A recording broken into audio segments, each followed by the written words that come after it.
The seventh foundational behavioral change skill is being able to respond to inappropriate responses or challenging behavior based on its function. And so recognizing that there are 4 functions of behavior: to access attention, to access a preferred item or tangible toy activity, to access escape from an undesired task, request, or activity, and then to access stimulation in the form of sensory feedback or input.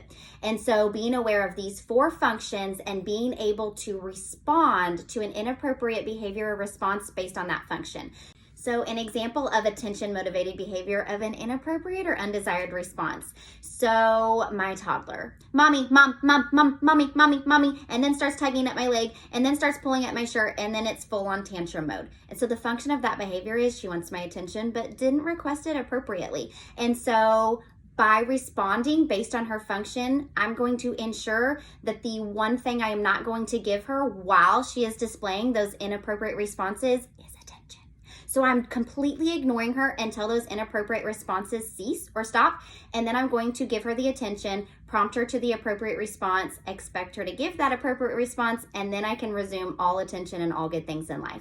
The second function is to access tangible items or activities.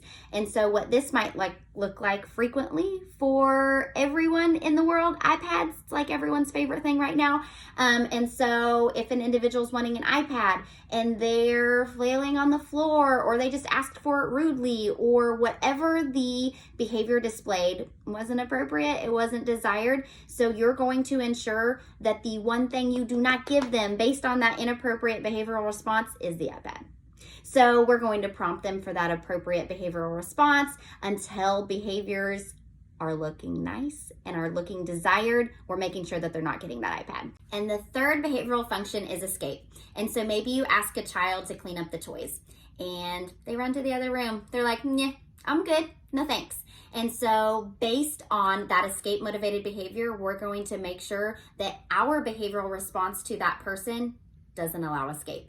And so we are going to use our prompt hierarchy. We're going to use all of our strategies previously discussed to ensure that they don't access escape. So whatever you do, don't let them stay in the other room away from cleaning up the toys, and that our assistance to them does not stop until compliance and completion of that initial task activity happens before allowing them to appropriately escape.